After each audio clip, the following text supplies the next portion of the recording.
welcome back to the channel. My name is Katie and I'm sure you saw the title of today's video. This is something that has come out recently and here's the thing, guys. On this channel, I'm pretty pro Johnny Depp, but I also think it's good to weigh all of the information. And I'm not going to be somebody who's just pro this or anti that. I like to weigh everything. So I know a couple people have been a little bit irked by some of I've had a couple videos about Johnny recently, but the media is really hammering him and trying to paint him in the worst possible light. And they're kind of trying, in my opinion, to paint him like he is somebody who is seeking out to do harm to people physically, intimately. Please infer. The word would be a P and then a red and then a Tory. Put it together and what do you get? You get YouTube not being mad at me. But in this video, guys, apparently there is a celebrity that's worked with Johnny and dated Johnny, Ellen Barkin, who's coming out and in roundabout ways saying that Johnny Depp R-worded her and put her on pharmaceuticals that she did not have prescriptions for. Please infer. Now, we're going to dive into this and see exactly what happened, but I just did a story, and go check it out if you haven't seen it, where they were saying that Christina Ricci came out and said that Johnny taught her what the LGBT was. Now, from the way the story read to me, it again came across a little P word, P, the red, and the a Tory, right? When I say P word, that's typically what that means unless I'm referring to something else. However, when you actually sit and listen to what she says versus the times of where this was going on, this was like 1990, it sounds actually more educational and innocent. Now, we could argue he should have never said that to a 9-year-old Christina Ricci, but that was also during a time where most people didn't even know what the LGBT was, and things were a lot more ambiguous and fluent, and it seemed like it was just more he explained something very matter-of-factly as an educational thing, a couple sentences. But the media wanted to portray it like he's a P word. Now, I find it interesting that things like this are all of a sudden coming out from the media and they're still pro-Amber, right? I find it interesting considering all the information all of a sudden we're learning about Miss Turd. If you guys didn't see it, Miss Amberturd apparently was hosting cuddle parties with young women and some people who were too young to be there, and people who would force intimacy to do blackmail, which is exactly what we think is happening with Elon Musk, and more information is coming out confirming that. So as that information comes out, the media is silent. But we're going after Johnny for things that seem ambiguous or might even be minor. Now, here's the thing. If Johnny did things to people, I'm not saying that's a minor situation. I'm not saying we shouldn't look at that. Just because something is popular topic or there's a popular narrative doesn't mean we shouldn't weigh information fairly, which is what I like to do. But that's why I want to dive into all of this. What is this? What did Johnny do? Was Amber involved? Into what capacity? And guys, before I begin, we're going to jump on my computer in just a second. If you're new, hi, how are you? My name is Katie. On this channel, I cover all different types of trending topics, and we just laugh at how stupid they are. Because let's be real. We hear nothing but Amber Heard and Johnny Depp, and yet we don't hear anything about Ghislaine Maxwell, her sentencing, Jeff, an airplane, a black book, an island. This is stupid compared to that. But it is interesting to start seeing some of these coming together that maybe Amber was more of a Ghislaine Maxwell. So at this point, I don't take a lot of this seriously. I laugh at it. We just giggle and have fun on this channel. So if you want to giggle with me on all the trending topics and we find just different things, we can extrapolate what we can take from it, and we have a lot of fun, make sure and subscribe, hit that notification bell. Would love to have you. So let's go ahead. Let's jump on my computer. And let's see exactly what is being said now. How is Johnny the ultimate villain and Amber is the ultimate victim? The media never ceases to believe me. Believe me. It never ceases to, I don't know, what's the word? Never ceases to amaze? Amaze. I think that's the phrase. This is my last video of the day, guys, so my brain's a little bit foggy. Please forgive me. Here we go. It says, Johnny Depp gave Ellen Barkin a quaalude before intimacy, court documents show. And it says, Johnny Depp's ex-girlfriend Ellen Barkin claimed the actor was controlling, drank too much red wine, and gave her a quaalude the first time they were intimate, according to a deposition that was released as part of the unsealing of a trove of 6,000 pages of court documents.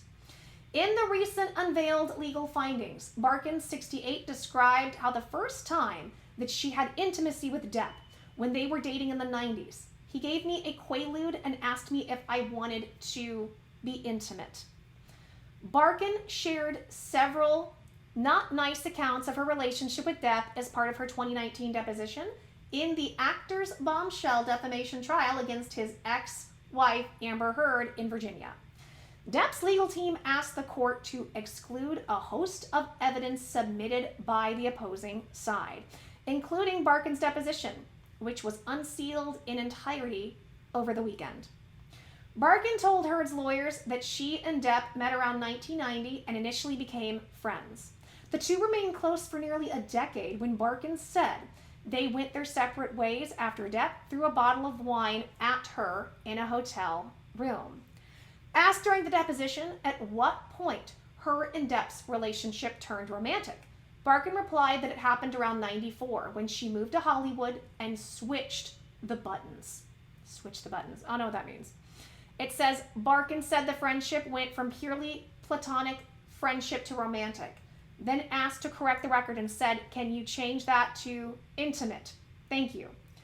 Barkin said for the first several months, she and Depp would meet 3 or 4 times a week at each other's houses in Los Angeles. She said at that time, Depp was loving and seemed like somebody who took care of a lot of people around him. He was also kind to her children and made her son laugh by acting out parts from his 1993 film, What's Eating Gilbert Grape. I'd love to see that. However, Barkin's testimony suggests that there was also another side of Depp, saying that she witnessed the Hollywood star address one of his assistants as pig. Barkin went on to describe the 59-year-old pirate star as a yeller and as verbally not nice, and recalled that there was always just a lot of yelling when he was around, according to the transcript. When asked whom Depp would yell at, the actress replied, his assistant, people who would work on the film, maybe in what he would view as a lower capacity than he functions at. There was just a world of people being physically not nice. Barkin conceded that while Depp could be incredibly charming, most people who are physically not nice are. She clarified, I meant the big umbrella term of people who are not nice. Can't say it because YouTube gets mad. Sorry, guys. She noted that Depp never yelled at or physically did anything to her during their time together. The Ocean's 13 alum told Heard's lawyers, despite strenuous objection from Depp's attorney, Benjamin Chew, that she was always aware that the actor overindulged in alcohol, saying he was drunk almost all of the time, with red wine being his drink of choice. Barkin also testified that she witnessed Depp using pharmaceuticals, including hallucinogens, cocaine, and marijuana. She added he was always drinking, or he was doing natural things, natural plants, please infer. Heard's lawyers asked, did there come a time when Mr. Depp acted in a way that was out of control with you? Barkin said yes. Mr. Depp threw a wine bottle across the hotel room in one instance in Las Vegas while shooting Fear and Loathing. She described the bottle throwing as a toss that took place during a fight between Depp and his friends and an assistant. Barkin said that she was not shocked by what happened, adding, there is always an air of not physically safe around him. The veteran actress said that during her relationship with Depp, he exhibited jealousy and would tell her what to do and what not to do. He's just a jealous man. Where are you going? Who are you going with? What did you do last night? Barkin claimed. I had a scratch on my back once and he got very, very angry because he insisted it came from being intimate with a person who wasn't him. Depp's reps didn't immediately respond to requests for comment. The cache of documents, among them Barkin's full deposition, was unsealed as part of Heard and Depp's dueling appeals. In June, a Virginia jury awarded Depp $10.35 million over claims he was defamed by a 2018 op-ed in the Washington Post, in which Heard made allegations of domestic blank. Heard, 36, was awarded $2 million over her claims that Depp's former lawyer made false and damaging comments about her to the media. So the next thing I want to do is I want to play a little excerpt of what she specifically said about all of this. And this is from the Law and Crime Network. In time, did your relationship with Mr. Depp take a romantic turn? After I had moved to Hollywood,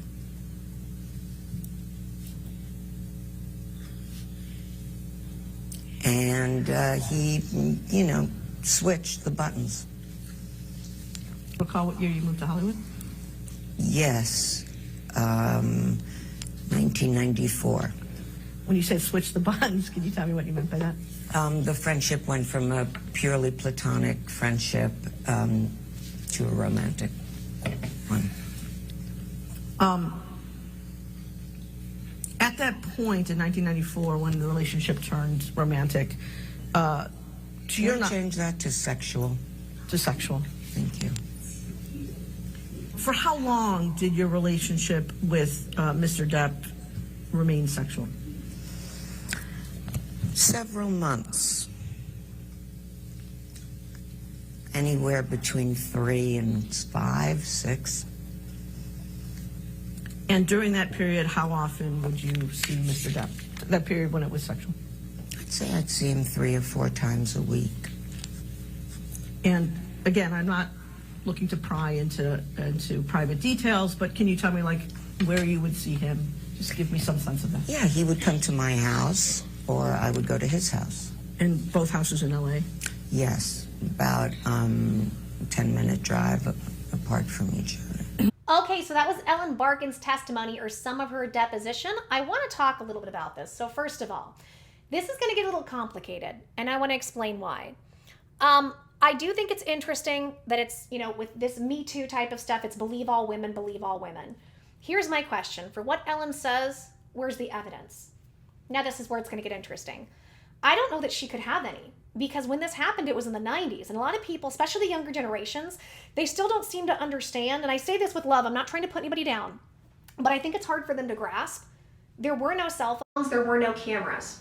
Now, I'm not saying there, of course, cameras existed, but that was more for like movies. Like most people didn't even have home cameras, like home recording devices, because they were way too expensive. It wasn't something normal. And even if you did have that, you didn't have editing.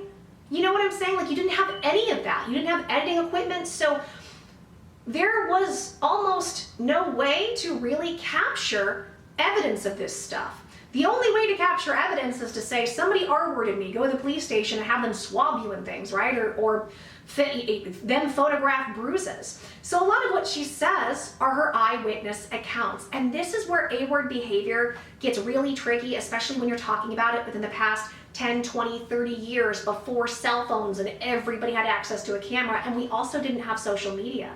Who were you going to complain to? Who would you complain to about this? Go to the news stations? They didn't care. It's all you had. Go to the news stations. Go to the newspaper. They did not care. There was no way to go report this stuff. So there's no way to verify her claims. That doesn't mean her claims shouldn't be taken seriously. Doesn't mean we shouldn't look at them. But this is the hard thing when it comes to A-word behavior, which I think is good that this got brought up in society.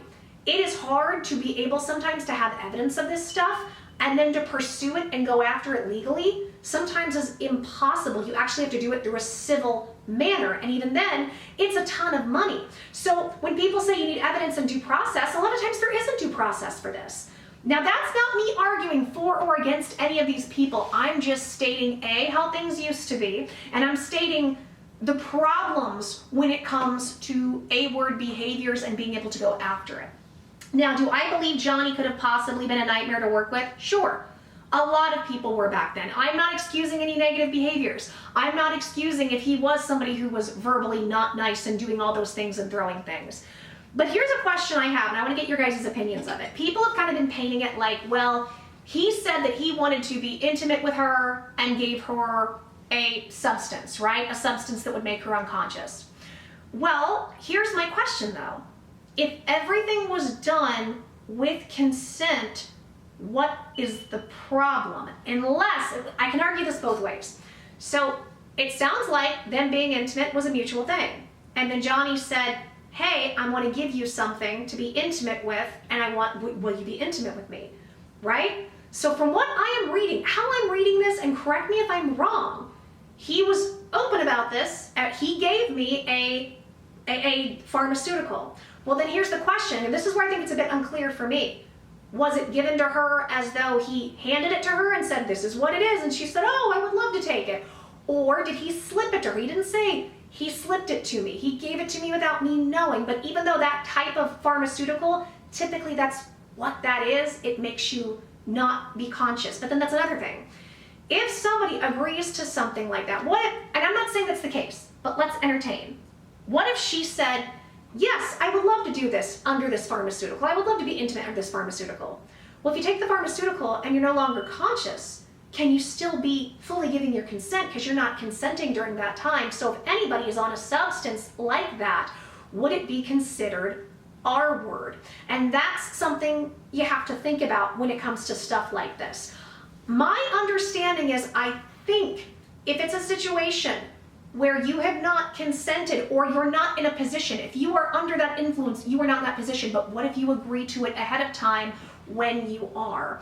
This is where I think some lines get a little bit blurry. And from everything that I just read, it's not fully clear what happened. So is that R word? And then on top of that, if it was, did she take the proper necessary steps and precautions to go try to make sure that was taken care of the fullest extent of the law?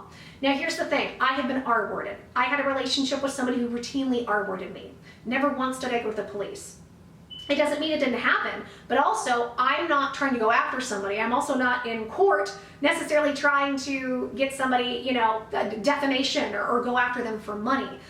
In my situation, first of all, it took me a long time to understand what happened. I didn't understand that's what was happening to me. Took me a long time, number one. Number two, I grew up in A-word behavior. And when you grow up in A-word behavior, the number one rule is you protect your A-worders. You protect them even if you have to put your own reputation down, even if you have to make yourself look like you're the one who's not mentally well. This is something that a lot of A-worders train you to do. So I'm gonna sit here and tell you from my own experiences, from what has happened to me with people. I have never gone after them, but I also am a different person. I'm somebody that says, even if they hurt me, I don't want their lives ruined because I do care about the people who've been in my life, even if they've hurt me, and I want to believe they can get better and change. But is it going to make them better if I were to do something to really mess up their life? And some people could argue, and this is something I'm still working on myself, right? Some people could argue, well, they'll turn around and do it to somebody else though. So why aren't you protecting the other person? And that's, again, things I have to work out, but at the same time, I'm assuming with that situation, statute of limitation would run out and I have no evidence. I think the only evidence would be in conversations where it was omitted, right? And there goes into a whole host of other issues when it comes to stuff like that. So to me, this is a very delicate topic. I do not want to put down what Ellen Barkin says, but I also don't think from what's being said here that Johnny Depp is some big R-word person. This is what it looks like to me. This looks like a situation where pharmaceuticals were given aware, somebody asked to do some things aware. It doesn't even sound like it happened. He asked, and it doesn't seem like it did happen. So why is the media painting this like big bad Johnny, the ultimate P word? If that's the type of relationship they had and they were into those types of things, as long as full consent is involved and can be given, that's on them. Then the question is, how much consent can you give before the situation as opposed to when it's happening if you're not conscious? This is where things get really gray. But my point is this. We have more and more reports and evidence of all the awful things Amber does and continues to do and blackmails and was a part of possible minors and all of these awful things with forced intimacy. But Johnny Depp, what sounds to me like consensually with his partner trying to do certain things and it not transpiring, how is that him being a P word? Or even if it did transpire, if consent was given. These are the questions I have, and like I said, I want to be very careful what I say because I'm not for or against. What I am irritated by is seeing the media constantly paint Johnny Depp in the worst possible light, why Amber gets away scot-free with everything and she's the ultimate victim.